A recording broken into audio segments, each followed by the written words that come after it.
د نن زمانې لمحه فکریه دا ده چې یو انسان به عالم نه وي،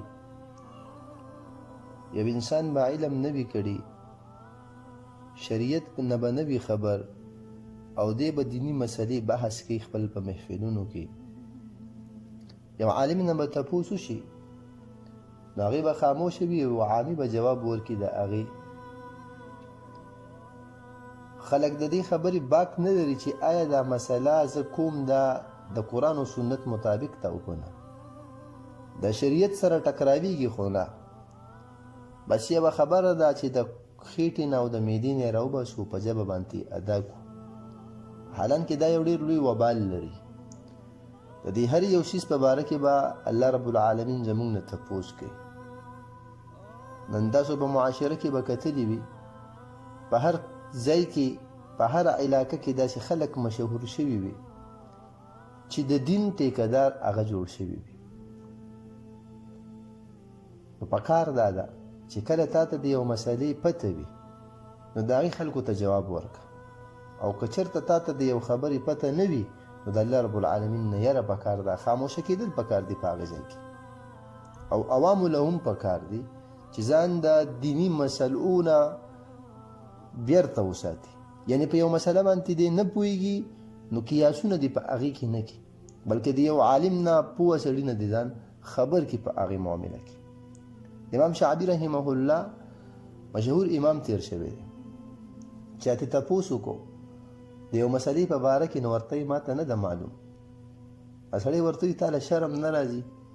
ته خو د عراق مفتي فقیه انسان یې، لوی عالم یې، او ته وایي چې ماله جواب نه راځي؟ هغه ورته ډېر ښایسته جواب ورکړو. وي ملایکونه چې الله رب العالمین کله د شیونو په باره کې تپوس وکړو نو هغې ورته وي لا علم لنا الا ما علمتنا.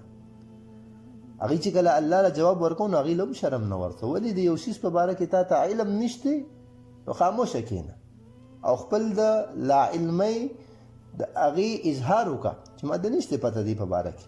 نو ملایکو الله ته وي لا علم لنا، یا الله موږ ته نشته پته الا ما علمتنا، مګر هغه څیز چې تا موږ ته ښودلی. دغه رنګې عتبه بن مسلم رحمه الله وی عمر رضی الله تعالی عنه څخه ما 34 میاشتې تېرې کړې وې، او په دې دوران کې ډېر خلک په راتلل تپوسنې به یې کولې، نو عمر رضی الله تعالی عنه به جواب ورکو لا اعلم، ما ته نشته علم. سعید بن مسیب رحمه الله مشهور تابعي تیر شوی دی، نو هغه به دا چې کله فتوا به چا تپوس وکړه نو هغه به وایي اللهم سلمني وسلم مني، یا الله ما د غلطې فتوی ورکولو نه محفوظ وساته، او دا خلک ما نه په غلطه فتوا اغستو باندې محفوظ کړه.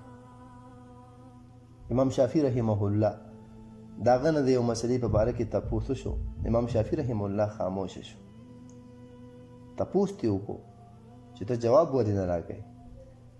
امام شافعي رحمه الله ورته حتی ادري الفضل في سکوتي او في الجواب، زه تر هغه وخته پورې جواب نه ورکوم تر څو پورې چې ما ته دا نه وي معلومه چې په فضیلت زما په خوش خاموشۍ کې دی او که زما په جواب ورکولو کې دی. نو ډېر واقعات داسې هغه په قرآن او سنت کې د سلفو نه نقل دي چې کله به د یو مسلې ورته پته وه نو هغې نه به یې عوام خبر کړل، او چې کله د یو مسلې به ورته نه وه پته نو د هغې نه به یې سکوت اختیار کو، خاموشه به پاتې شتل. نو مونږ تاسو له هم پکار دي چې د سلف صالحینو په لاره باندې راوند شو، ځکه نبي علیه الصلاة والسلام فرمایي د قیامت ته علاماتو نه یو علامه دا ده چې علم به کم شي، جهل به سیوا شي، خلک به تپوس کوي د یو مسلې په باره کې، او مفتیان به داسې یو فتوا ورکړي، یو داسې یوه خبره به وکړي چې هغه به د شریعت سره ټکراویږي، د شریعت مطابق به نه وي، نو ځان به هم ګمراه کړي او هغه خلک به هم ګمراه کړي.